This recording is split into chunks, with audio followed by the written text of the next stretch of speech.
Berlin-Ouest, 1951. Depuis plusieurs semaines, des agents des services secrets américains fouillent les alentours du numéro 5 de la Haberlandstrasse, ancienne résidence d'Albert Einstein. Le chercheur s'est installé aux États-Unis en 1933 et depuis, sa vie est passée au crible par le FBI. Einstein est suspect. John Edgar Hoover, grand patron du FBI, le considère comme un sujet particulièrement dangereux. Pour lui, c'est un communiste, un traître et même un espion au service des soviétiques.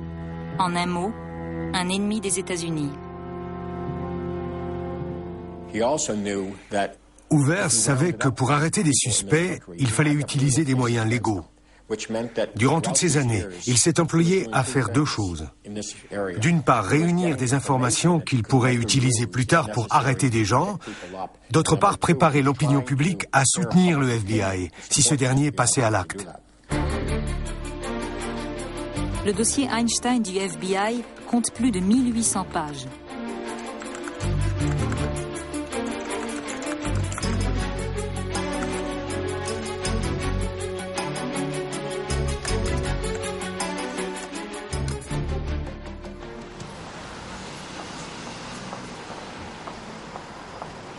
Fred Jerome vit et travaille à New York. Depuis des années, le journaliste se consacre sans relâche à Albert Einstein et à sa mise sous surveillance par le FBI. Tout a commencé lors d'une recherche pour un article.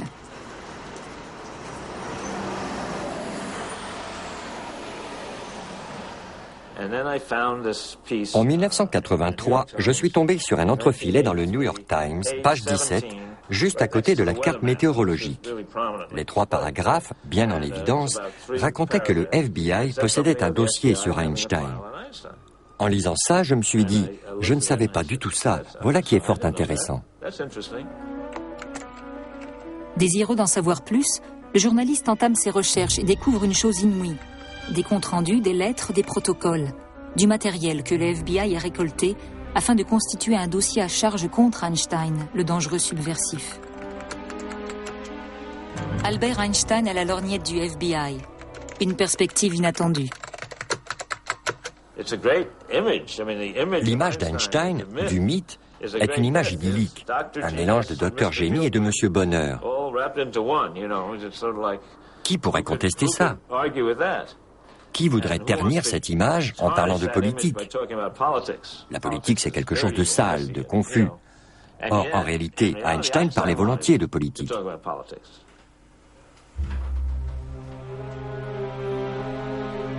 Albert Einstein, le chercheur. En 1905, il publie 4 articles qui révolutionnent 3 domaines de la physique fondamentale.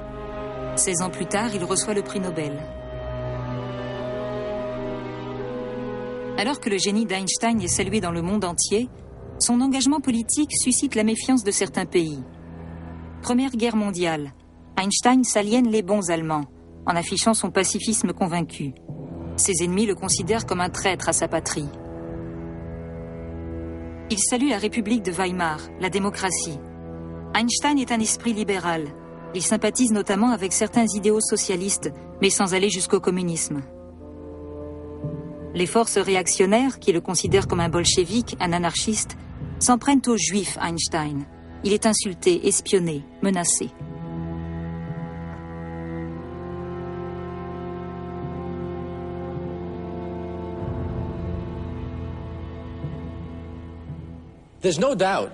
Il est indubitable qu'Einstein était dangereux. Il était dangereux pour les forces de l'ignorance, du racisme et de la guerre. Il était évident pour tout le monde qu'Einstein était un personnage politique dangereux. Einstein est le héros de la science allemande. Il tient des conférences dans le monde entier. On le présente partout. Einstein est un mythe vivant.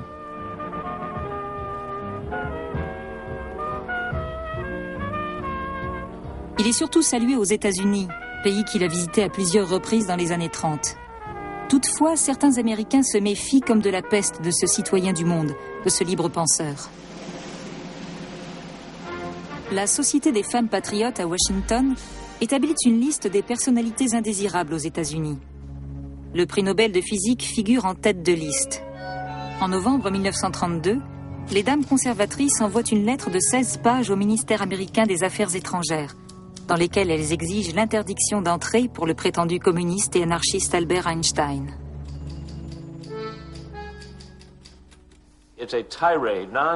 C'est un véritable réquisitoire. Elles accusent Einstein de tout et n'importe quoi, de trahir, de comploter l'assassinat de hauts gradés militaires de l'armée américaine. Elles vont jusqu'à prétendre qu'il est membre de plus d'associations communistes que Joseph Staline en personne. Ces allégations atterrissent dans les bureaux de l'ambassade américaine à Berlin.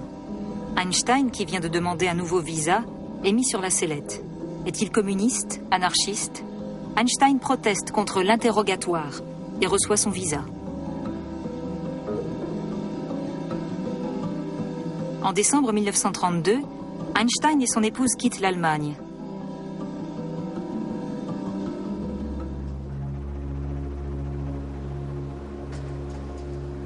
Quand les nazis arrivent au pouvoir en Allemagne, le couple Einstein décide de rester aux États-Unis.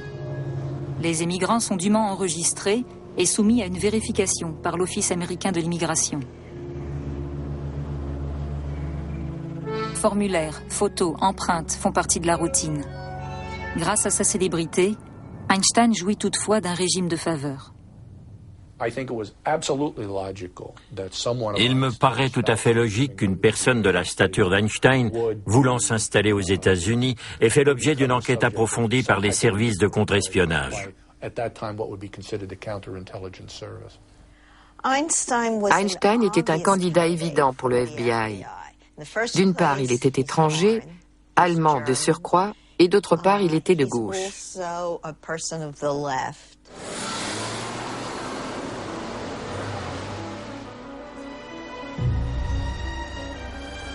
Le ministère de la Justice à Washington, D.C. abrite le FBI, chargé de protéger le pays des criminels et des espions. Son directeur, John Edgar Hoover, se considère comme le défenseur de l'Amérique conservatrice. La moindre information sur des personnes suspectes atterrit dans son bureau.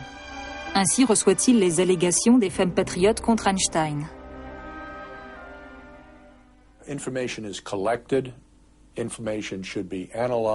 On recueille et on analyse les informations avant de se prononcer sur le sort de l'enquête.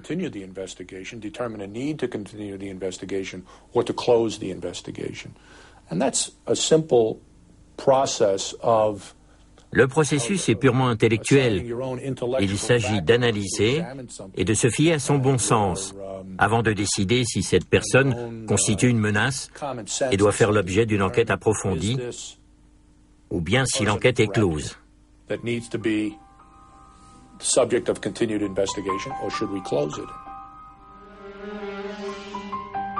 Pour l'exilé Einstein, l'Amérique est le pays de la liberté et de la tolérance. Il s'y sent bien. Il s'achète une maison à Princeton, une petite ville universitaire proche de New York.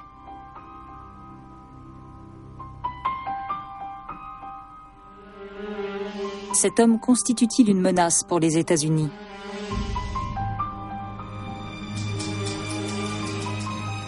Le FBI accumule des informations sur le savant.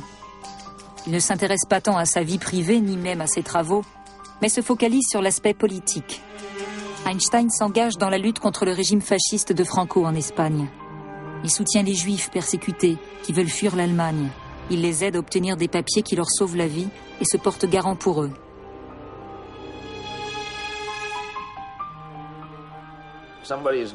Prenez n'importe quel juif de gauche. Einstein se portait garant pour lui. Il n'en fallait pas plus pour en faire un subversif. Le dossier du FBI cite quantité de personnes qu'Einstein a essayé de faire entrer aux États-Unis. Pour certains, ça a marché, pour d'autres, non. Pour le FBI, certaines de ces personnes étaient une preuve supplémentaire qu'Einstein était dangereux. Tout était consigné dans son dossier.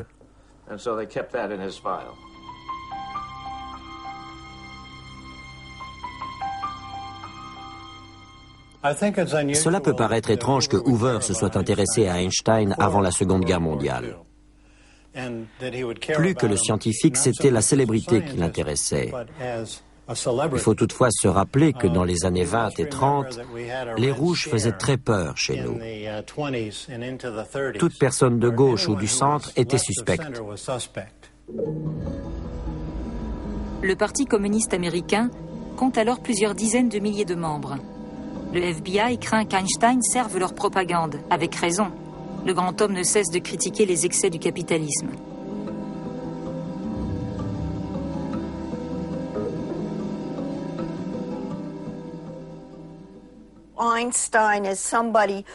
Les idées d'Einstein semblaient si proches de l'idéologie du Parti communiste américain que Hoover estimait qu'il était aussi dangereux que les membres les plus endurcis du parti. Einstein est un esprit critique. Il remet en cause l'ordre établi, bouscule les tabous de la société.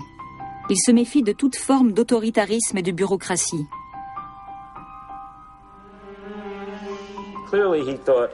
Il était convaincu que la société soviétique sous Staline ne fonctionnait pas.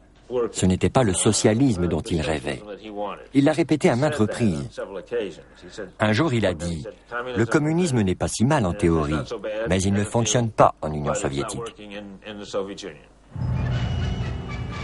À l'époque, Einstein est préoccupé par une autre idéologie que le communisme, le fascisme. Le nazisme monte en puissance, pas seulement en Allemagne. Ces images ont été tournées aux États-Unis à la fin des années 30.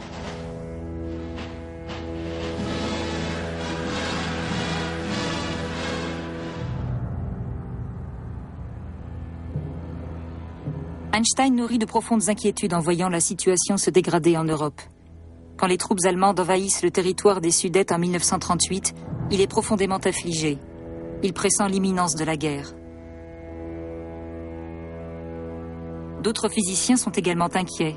Ils craignent que l'Allemagne ne mette au point la bombe atomique. Ils demandent à Einstein d'en référer au président des États-Unis afin que les Américains devancent les nazis. Einstein, pacifiste résolu, écrit à Roosevelt.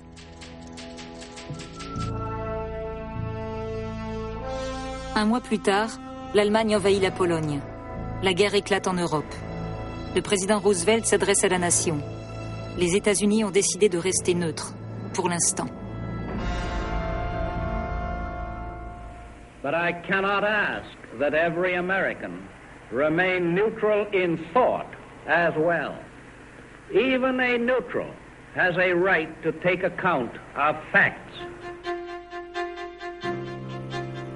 Le 19 octobre 1939, Roosevelt répond à Einstein qui lui a conseillé de lancer un programme atomique. Cher professeur, j'ai réuni une commission chargée d'analyser les possibilités de l'uranium.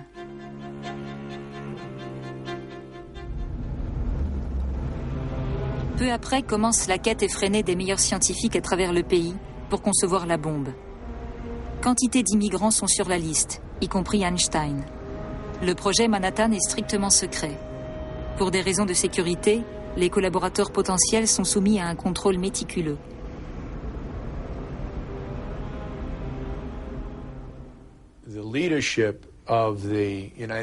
Le gouvernement des États-Unis se méfiait des immigrants européens, en particulier des intellectuels désireux de s'installer.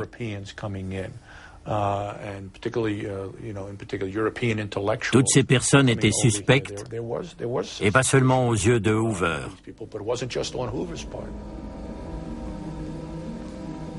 La vie d'Einstein est passée au crible par les services secrets militaires et le FBI. Il existe des éléments de suspicion.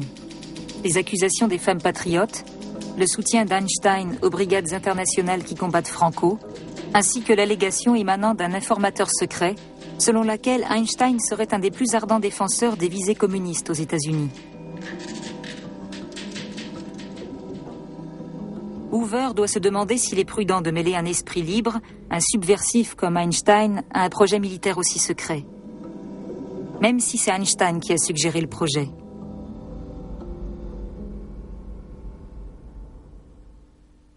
Le FBI a conclu que cet homme n'était pas digne de confiance.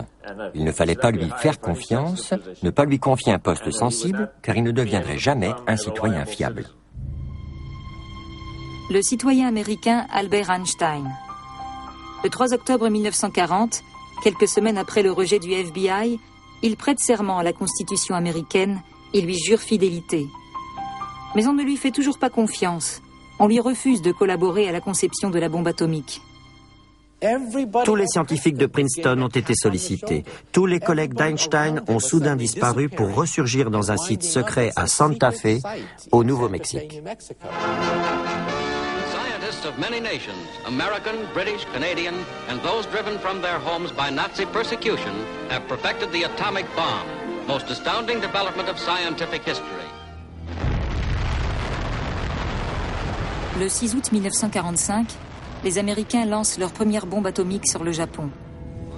La création des apprentis sorciers se trouve désormais entre les mains du nouveau président américain, Harry Truman. It is an awful responsibility which has come to us. We thank God that it has come to us, instead of to our enemies. And we pray that He may guide us to use it in His ways and for His purposes.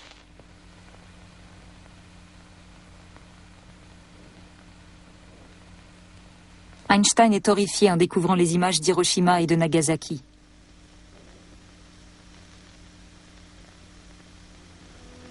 Pour Einstein, la nouvelle arme exige une nouvelle pensée. Le secret de la bombe doit être confié à un gouvernement mondial. Les États-Unis ne peuvent pas décider seuls. Il s'oppose ainsi publiquement au gouvernement américain. Les autorités étaient très inquiètes de voir un homme d'une telle stature. Elles ne comprenaient pas la raison de sa stature, mais elles en étaient conscientes, et une telle personnalité prenait position contre elle. Bon nombre de concepteurs de la bombe partagent les idées du vieux sage de Princeton. Ils fondent le comité d'urgence des physiciens nucléaires et demandent à Einstein d'en assumer la présidence. Le comité rend son existence publique. Il exige la transparence scientifique et un contrôle international sur la recherche nucléaire. Un monde ou pas de monde. Le FBI considérait ce comité comme terriblement dangereux. Mon Dieu, il va dévoiler nos secrets. N'oublions pas qu'à l'époque, les États-Unis étaient le seul pays à détenir la bombe atomique. Les Russes ne l'ont pas eue avant 1949. Et voilà qu'Einstein raconte partout pourquoi les armes nucléaires sont dangereuses et la façon dont elles fonctionnent. Einstein traître des secrets atomiques. Un informateur renforce la thèse. Le professeur Einstein aurait été instrumenté depuis le début par des organisations communistes. À présent, il soutient ceux qui veulent que les Russes acquièrent aussi la bombe.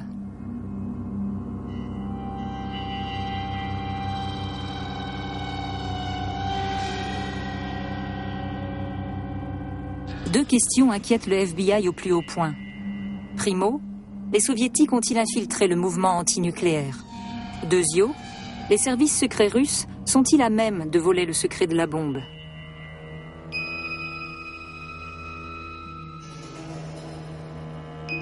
À l'automne 1945, le FBI transmet des rapports à Hoover. Einstein serait l'ami d'une Russe et de son mari, un sculpteur, qui a même fait un buste de lui. Margarita Konenkova serait un membre assidu du Parti communiste. Selon le rapport, elle aurait servi de contact entre Einstein et le vice-consul soviétique à New York. Est-elle vraiment un agent du KGB?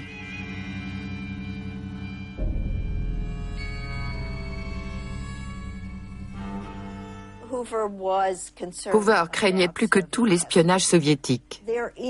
Il paraissait tout à fait plausible que des gens de gauche puissent espionner pour le compte de l'Union soviétique. Avec une telle mentalité, on est très soupçonneux. N'oublions pas que Hoover était un bureaucrate. Sa carrière dépendait de sa capacité à protéger les États-Unis des espions étrangers. En conséquence, c'était quelqu'un de terriblement circonspect.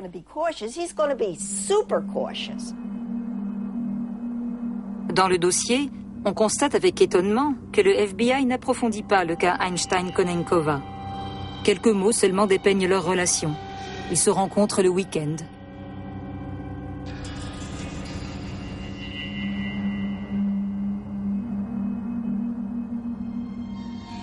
D'autres contacts apparaissent de plus en plus souvent dans le dossier. À Princeton, Einstein détient un poste à vie. Il peut penser en toute quiétude.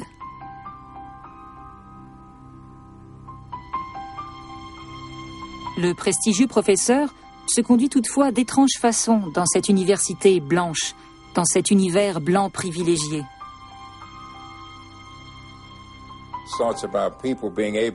Einstein estimait que tout être humain, quelle que soit sa provenance, pouvait apporter sa contribution. Je crois qu'il a dû en faire part à ses collègues de l'Institute of Advanced Study. Il a dû leur dire qu'en dehors de leur vénérable enceinte, il y avait la société des Noirs, la société des Blancs, la ségrégation, ce genre de choses. Je suis convaincu qu'il a exercé une certaine influence avec cette idée que tous les hommes sont égaux.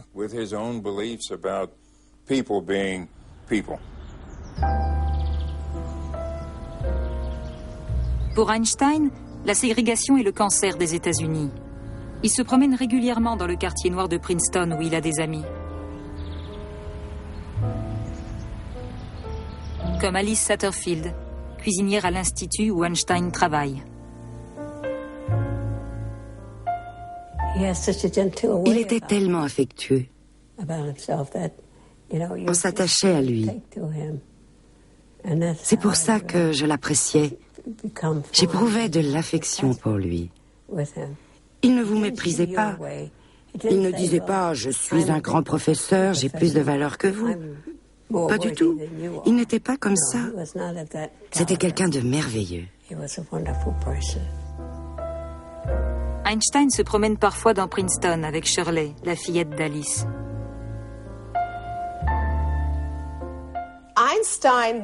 Einstein était un petit homme qui portait des sandales. Il souriait tout le temps.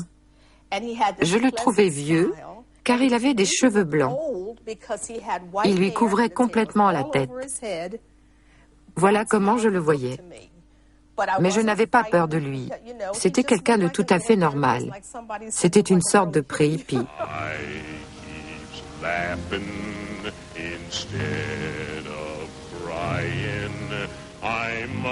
Einstein ne se contente pas d'établir des contacts.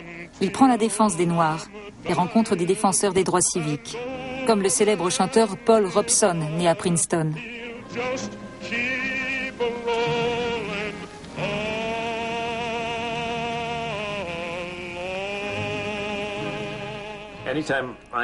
Chaque fois qu'Einstein critiquait le racisme et les lynchages, le FBI établissait un rapport. En 1946, Einstein et Robeson étaient coprésidents de l'association Croisade américaine contre le lynchage. Le dossier du FBI contient 10 pages sur les actions de cette association et elles sont toutes censées démontrer qu'Einstein était dangereux. Recherche, accusation, enquête, écoute téléphonique. Toutes ces choses étaient en fait destinées à le discréditer, à le faire passer pour un communiste, avec toutes les conséquences que ça impliquait à l'époque. Le FBI visait à discréditer Einstein et à enrayer le mouvement anti-lynchage.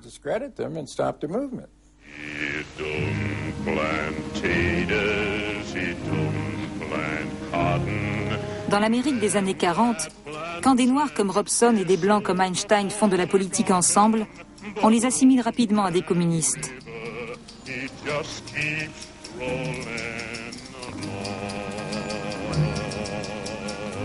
Einstein soutient également le Congrès des droits civiques qui offre une aide juridique aux Noirs qui passent en justice. Dans le dossier du FBI, son nom est associé à divers procès retentissants.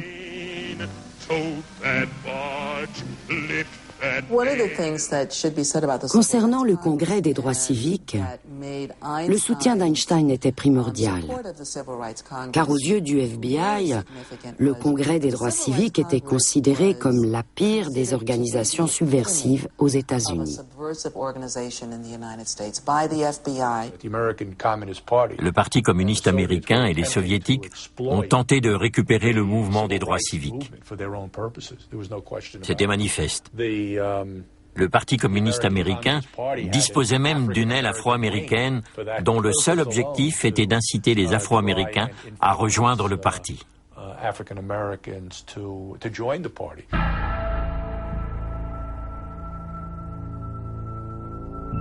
Einstein est conscient que sa participation le rend suspect. Tout le monde sait que le Congrès est surveillé de près par le FBI. La famille Patterson en subira les conséquences des années durant. William Patterson est le président du Congrès des droits civiques.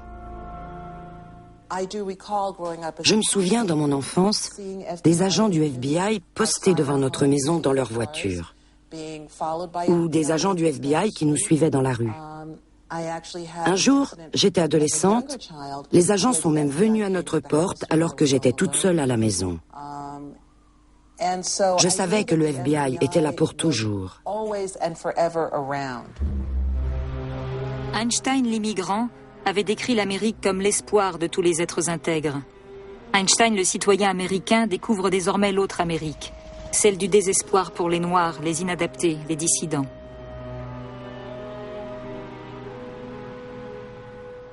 L'Amérique d'Einstein, celle de Hoover, deux mondes que tout oppose.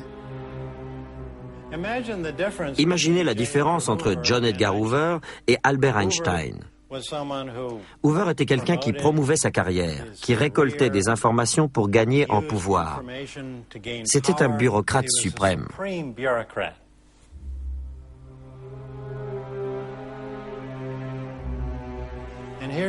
De l'autre côté, à Princeton, Einstein tente d'unifier toutes les théories du monde.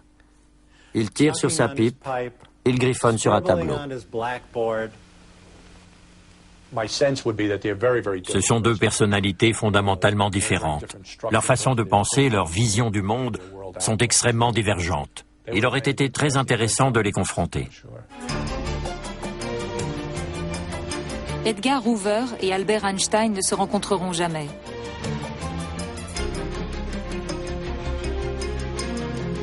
Cependant, le physicien de génie restera en permanence dans le collimateur du patron du FBI. La méthodologie inclut la surveillance. Cela ne signifie pas nécessairement de suivre la personne, mais d'observer ses activités, d'analyser sa rhétorique publique, d'identifier les individus à contacter qui sont en mesure de livrer des informations. Helen Ducasse, sa fidèle secrétaire durant plusieurs décennies, a été cuisinée par le FBI. Tout son entourage a été interrogé. Einstein lui-même n'a jamais été interrogé par le FBI. Certains prétendent qu'Edgar Hoover avait peur, qu'il craignait d'interroger le grand homme en personne.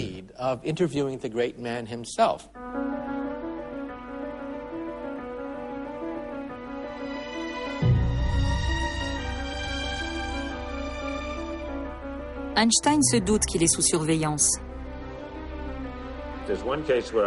Un jour, au cours d'un dîner, Einstein a déclaré « Vous savez, ma maison est sous écoute, on me surveille, etc. » Alors, comment sait-on qu'il a dit ça à un dîner? Car c'est écrit mot pour mot dans le rapport que le FBI a fait du dîner.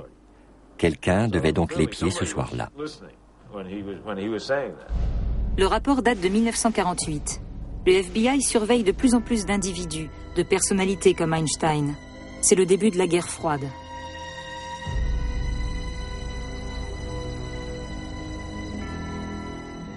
Communism in reality is not a political party. It is a way of life, an evil and malignant way of life. It reveals a condition akin to disease that spreads like an epidemic. And like an epidemic, a quarantine is necessary to keep it from infecting this nation.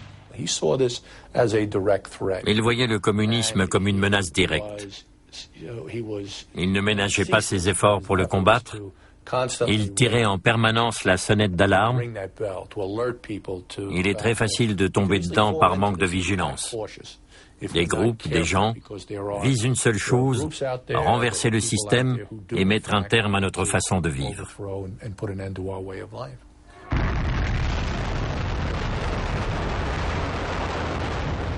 Le 29 août 1949, l'Union soviétique fait exploser sa première bombe atomique, la bombe rouge. Les craintes, les appréhensions, les mises en garde du FBI et de son patron se confirment. C'est la panique totale.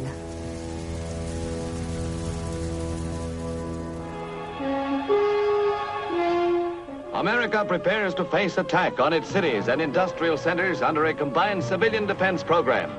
Any community is vulnerable to possible bombing, including the final threat of the devastating atom. In the President's own words, it will require all of us to get ready to defend our homes. L'Amérique répond début 1950 par la voix de son président Harry Truman. Les États-Unis vont construire une super arme, la bombe à hydrogène. Quelques jours plus tard, Albert Einstein déclare à la télévision, devant des millions de spectateurs, qu'il faut mettre au ban la bombe H et cesser la course aux armes nucléaires dans le monde. S'agit-il de l'opinion d'un vieil homme naïf ? Einstein était présenté comme un génie un peu farfelu, un cerveau dispersé qui perce les merveilles de l'univers, mais qui ne sait pas lasser ses chaussures. Or, c'est tout le contraire. Einstein savait parfaitement tirer profit de sa célébrité pour les causes qu'il défendait. À travers son appel télévisé, Einstein s'oppose une nouvelle fois à la politique nucléaire du président américain. Le lendemain, le dossier Einstein devient l'affaire personnelle du patron du FBI. Le lundi 13 février, Hoover envoie une note de service à tous les bureaux du FBI à travers le pays. Envoyez-moi toutes les informations compromettantes sur Einstein. Ils ouvraient un dossier sur les moindres faits et gestes d'Einstein, sur chacune de ses déclarations, sur toutes les organisations dont il faisait partie. À ce stade, son dossier était très chargé. Membre de 33 organisations subversives, communiste convaincu, opposant à l'armement américain, très influençable, relations dangereuses, pensées anarchistes, pacifistes.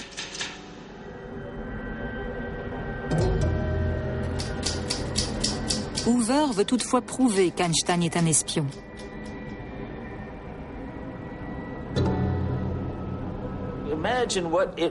Si le chef suprême de la police avait réussi à démontrer que l'homme le plus célèbre de la planète était bel et bien un espion, c'est moi qui l'ai démasqué, on aurait sûrement taillé le visage de Hoover au mont Rushmore, à côté de ceux des présidents.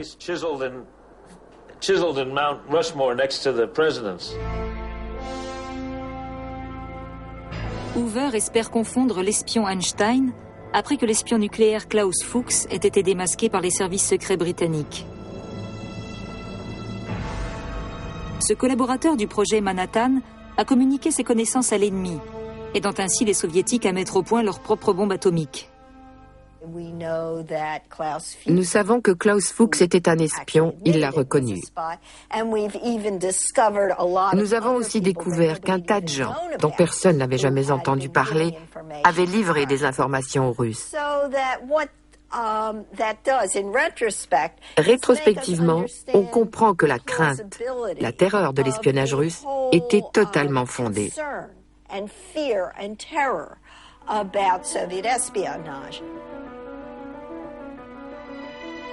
Le patron du FBI flaire une occasion.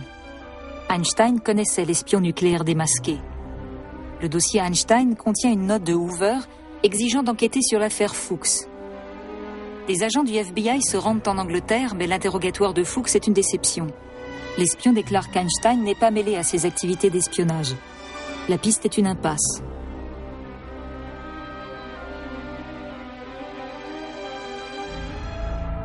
Fuchs n'est qu'un espion parmi tant d'autres.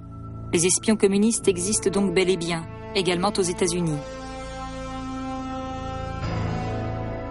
Images de surveillance du FBI. Des diplomates soviétiques rencontrent à New York des informateurs américains. Au cours de l'été 1950, le FBI procède à un coup de filet spectaculaire. One of the greatest peacetime spy dramas in the nation's history reaches its climax as Julius Rosenberg Ethel et Julius Rosenberg sont accusés d'espionnage nucléaire en faveur de Moscou. enter the federal building in New York to hear their doom. Ceux qui coopèrent bénéficient d'une certaine clémence. Les Rosenberg choisissent toutefois de se taire. Verdict, peine de mort, la chaise électrique. Les pays démocratiques protestent. Einstein aussi. Il fait même davantage en adressant une lettre confidentielle au juge en charge de l'affaire pour lui demander de revoir son jugement.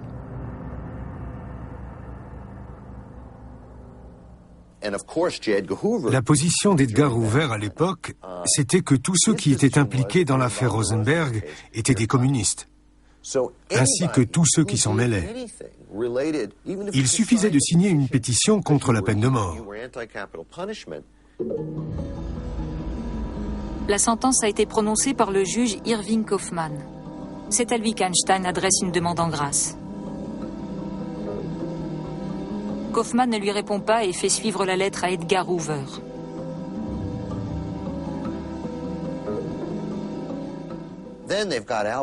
Voilà qu'Albert Einstein, le génie qui a découvert la théorie de la relativité, écrit une lettre au juge pour lui demander de ne pas les exécuter. La bombe atomique, c'était de la science-fiction, c'était magique de la posséder. Alors qu'un scientifique de renommée mondiale comme Einstein soutienne les Rosenberg, ça a été comme une sonnette d'alarme. Le FBI était convaincu d'avoir affaire à une vaste conspiration.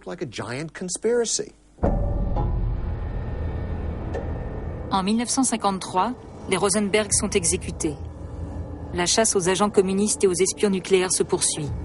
Ce sont les années de dénonciation. Tout communiste est un espion de Moscou.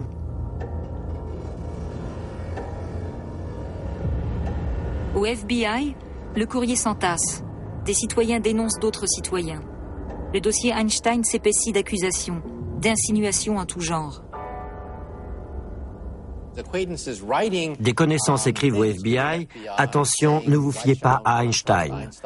Une autre lettre raconte qu'Einstein travaille à un rayon mortel. Attention, il développe un rayon mortel pour tuer un tas de gens. Le FBI continue de récolter une foule d'informations, mais aucune ne permet d'accuser Einstein d'espionnage. Le génie humaniste est apparemment blanc comme neige. L'ex-allemand cacherait-il quelque chose dans son passé? Selon une source, le bureau berlinois d'Einstein aurait été utilisé dans les années 20 comme adresse de télégramme par les Russes. L'information semble très prometteuse. Hoover décide d'élargir l'enquête à l'Europe. Avec un personnage aussi connu qu'Einstein, l'entreprise se révèle très compliquée. Les présomptions du FBI ne doivent pas filtrer. La maison d'Einstein à Princeton est devenue un lieu de pèlerinage pour quantité de personnalités, comme le montrent ces images de la visite du Premier ministre israélien David Ben-Gourion. Hoover devait se montrer très prudent, car si on avait appris que le FBI enquêtait sur Einstein, il aurait été la risée du monde.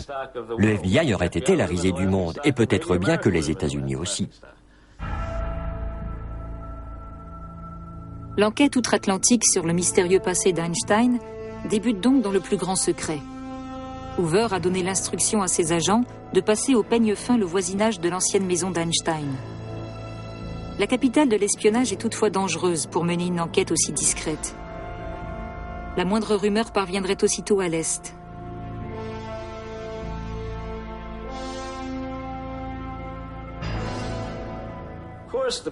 Les agents ne pouvaient pas s'adresser aux gens les plus proches d'Einstein, car ces derniers l'auraient aussitôt prévenu.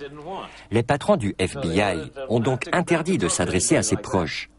Ils devaient se contenter de questionner le boucher, le boulanger, l'homme du coin de la rue, le voisin d'en haut. Hoover ne parvient pas à confirmer ses soupçons. L'expédition berlinoise se révèle infructueuse. Pas moyen de confondre Einstein.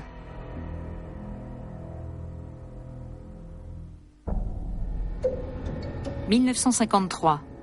Cela fait 20 ans qu'Einstein vit aux États-Unis. C'est avec une grande inquiétude qu'il observe les changements dans sa patrie d'adoption. Le pire, c'est qu'il n'y a rien à quoi on puisse s'identifier. Tout y est violence et mensonge.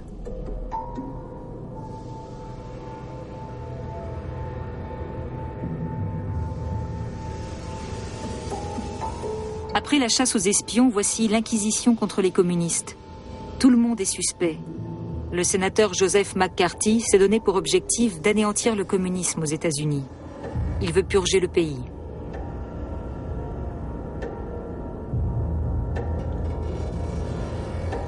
Des commissions sont chargées de débusquer toute activité anti-américaine.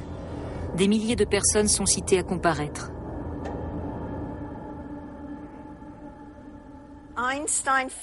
Einstein correspond au profil des gens subversifs.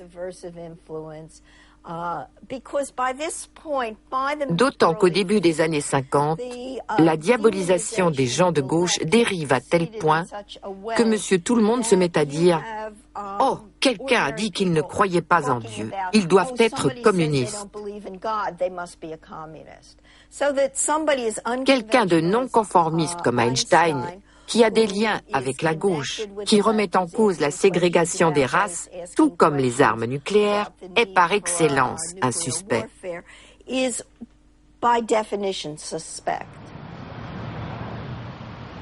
Einstein n'est pas cité à comparaître. Il fera tout de même la une des journaux en raison du macartisme. L'enseignant new-yorkais William Frauenglass refuse de déposer devant une commission. Frauenglass écrit à Einstein pour solliciter son aide. Einstein lui répond aussitôt.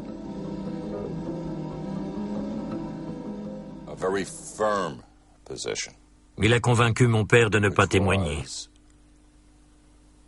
Ce n'était pas seulement légitime, mais indispensable pour protéger les intellectuels et la liberté de penser. Il fallait que les gens acceptent de prendre le risque de ne pas témoigner, même si cela devait entraîner leur ruine. Einstein autorise Frauenglass à publier sa réponse. Le 12 juin 1953, la lettre paraît à la une du New York Times. C'est une incitation à la désobéissance civique, une prise de position courageuse et une déclaration de guerre à McCarthy et à Hoover. Einstein conseillait aux gens de violer la loi. Elle impose de répondre aux questions. Et Einstein dit « Au diable la loi, ne répondez pas ». C'est exactement ce qu'ont fait les défenseurs des droits civiques dans les années 60. Ils ont désobéi à la loi en faisant des sit-ins, etc. Einstein, lui, prenait cette attitude dans les années 50. 3 semaines après la publication de l'article incendiaire dans le New York Times, Einstein invite la famille Frauenglass à Princeton. Ce geste illustre par excellence la qualité de cet homme. Après avoir reçu une lettre d'un inconnu, il l'invite dans sa maison, il lui consacre du temps, alors que son agenda doit être extrêmement chargé, il lui redonne confiance et lui offre son aide. Voilà ce que le docteur Einstein a fait.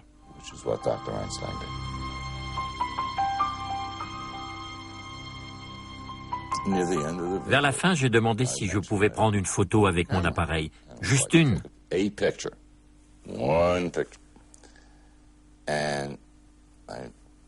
Ma mère, plus que mon père, s'est aussitôt écriée. Non, non, non, non. Nous ne pouvons pas l'embêter avec ça. Et Einstein a répondu, ne frustrez donc pas cet enfant. Il s'est levé, nous sommes allés sur la terrasse et nous avons pris 3 photos. Dans sa dernière lettre à William Frauenglass datée du 9 mars 1955, Einstein écrit « Apparemment, la résistance contre cette tyrannie stupide se développe peu à peu. Sincères salutations. Albert Einstein. »